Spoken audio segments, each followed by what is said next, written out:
Pessoal, quero trazer um caso incrível aqui para vocês de como que a inteligência artificial ajudou alguém que tinha zero experiência na área aeroespacial ser aprovado numa entrevista técnica da Lockheed Martin, uma das maiores e principais empresas de segurança, defesa e aeroespaciais do mundo. Ela é responsável pelo desenvolvimento, por exemplo, do caça F-35. Eu vou dar play aqui para você ver o que aconteceu durante a entrevista e aí eu vou traduzindo em tempo real para você entender o que está acontecendo e depois a gente vai falar um pouco das implicações disso aqui. Aerospace engineering, such as in jet engines or spacecraft reentry, how do you approach these challenges? Ou seja, o entrevistador ele colocou uma questão, pelo que eu pude entender, ele está falando sobre a reentrada da atmosfera e como que o candidato endereçaria esse problema. Qual que seria a abordagem dele para responder? Let me think about it. In aerospace engineering, selecting materials for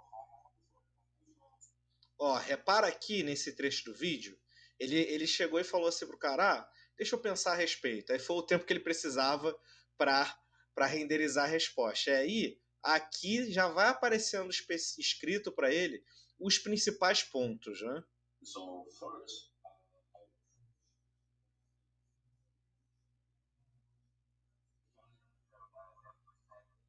Primeiro ele fala do desafio da resistência à temperatura e da importância de achar algum tipo de material resistente.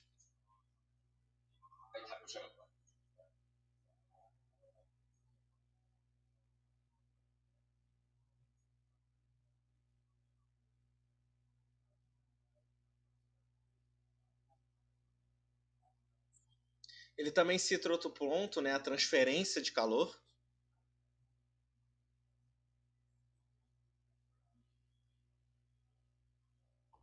E aí ele também fala que utilizaria materiais específicos, né, de condução de calor para fazer essa transferência, né? E o que eu quero chamar a atenção aqui para vocês, pessoal, a gente já nasceu numa civilização que já estava acostumada com a substituição de pessoas por máquinas, né? Isso aconteceu, né, começou a se intensificar lá no século XIX, né? Primeiro você começou a dar escala e as pessoas ainda eram muito necessárias, mas com algumas otimizações e melhorias de máquina, a quantidade de pessoas foi sendo cada vez mais reduzida. Ao longo do século XX isso acelerou, né? Num primeiro momento gerou muito emprego, porque você tinha muito maquinário, dependia de muita gente para operar, então num primeiro momento deu a impressão de que abriu muito emprego e oportunidade de trabalho, mas ao longo do tempo ela foi reduzindo a quantidade de pós-trabalhos necessários para tocar uma operação industrial, dentre outras, né? Porém, a diferença desse tipo de automação e substituição que a gente tem agora é que, enquanto a Revolução Industrial ela ajudou a reduzir a quantidade de empregados necessários para operar um processo, geralmente eram empregados ali do pessoal de chão de fábrica, o pessoal ali trabalhador da ponta. Agora, nós estamos falando de que a inteligência artificial vai tomar alguns empregos, veja bem, ela não vai zerar, ela não vai exterminar essas carreiras, mas ela vai fazer com que as empresas necessitem de menos profissionais, médicos, advogados, engenheiros, dentre outras carreiras de colarinho branco. Assim, a inteligência artificial não vai acabar com os médicos, não é isso que eu quero dizer aqui. Mas, às vezes, um hospital, por exemplo, tinha um número X de médicos. Com a automação da inteligência artificial, ela pode conseguir operar com a quantidade menor de médicos, com a quantidade menor de enfermeiros, né?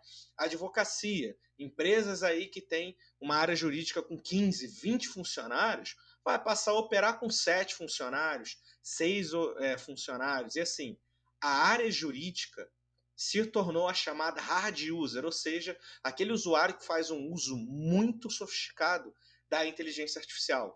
Eu, particularmente, fiquei surpreso com quantos escritórios de advocacia e outros órgãos, inclusive da área jurídica aqui do Brasil, do Poder Judiciário, o como que eles já estão usando inteligência artificial há um tempo razoável e para aplicações bastante avançadas. Tem software, inclusive, que consegue ajudar a determinar qual é o percentual de chance de um juiz em específico da causa ganha ou perdida por uma determinada ação. Mais uma vez, não é uma bala de prata, não vai zerar os empregos, mas assim, quando a inteligência artificial começar a mexer no queijo dos empregos de colarinho branco, né, lá nos Estados Unidos o pessoal chama white collar, tenham certeza que muita coisa vai acontecer. Muita gente vai querer atrapalhar, muita gente vai querer regular, né? Mas ao mesmo tempo, muitas pessoas vão trazer bons usos, vão mostrar como isso pode ajudar muito, né? Porque se de um lado reduz emprego, de um outro lado, essa redução ajuda a baratear e a escalar algumas coisas. Agora, qual que é o equilíbrio perfeito entre a redução de emprego de um lado e a escala e economia que isso traz, né? Porque de um lado a gente não quer que as pessoas fiquem desempregadas, né?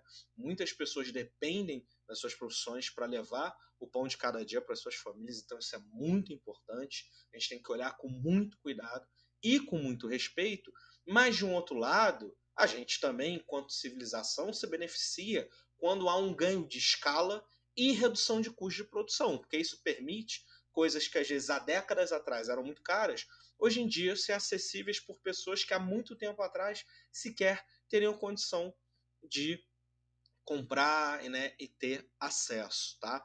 Então, assim, essa situação aqui mostra pra gente o grau de sofisticação da tecnologia de inteligência artificial e, assim, realmente agora está no nível de que vai começar a tomar, sim, algumas posições de trabalho dos chamados empregos de colarinho branco.